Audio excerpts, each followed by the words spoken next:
দিতে আগুন জ্বালো একসাথে জামাত ইসলাম মেক ইন পাকিস্তান।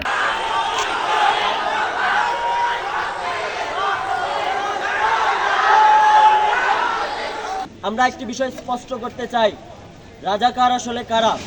1971 সালে একটি স্বাধীনতা যুদ্ধের বিরুদ্ধে একটি স্বেচ্ছাসেবী ফোর্স, চরম আওয়ামী বিদ্বেষ মানে রাজাকার হিসাবে মনে করার কোনো কারণ নাই। জুলাই আন্দোলনকারীদেরকে রাজাকার হিসাবে মনে করার কোনো কারণ নাই। খুব ভালো প্র্যাকটিসিং একজন মুসলিমকে রাজাকার হিসাবে মনে করার কোনো কারণ নাই।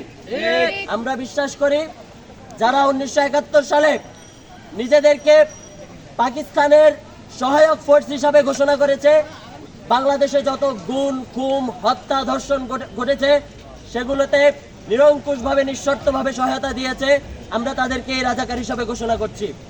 এবং স্পষ্ট ভাষায় জাহাঙ্গীরনগর বিশ্ববিদ্যালয় থেকে জানিয়ে দিতে চাই, আগামীতে বর্তমানে কিংবা যে কোনো সময় যে কোনো উছিলায় যদি বাংলাদেশের রাজাকারকে নরমালাইজ করার কোনো চেষ্টা করা হয় তাহলে স্বাধীনতাকামী ছাত্র জনতা কোনোভাবে এটা বরদাস্ত করবে না।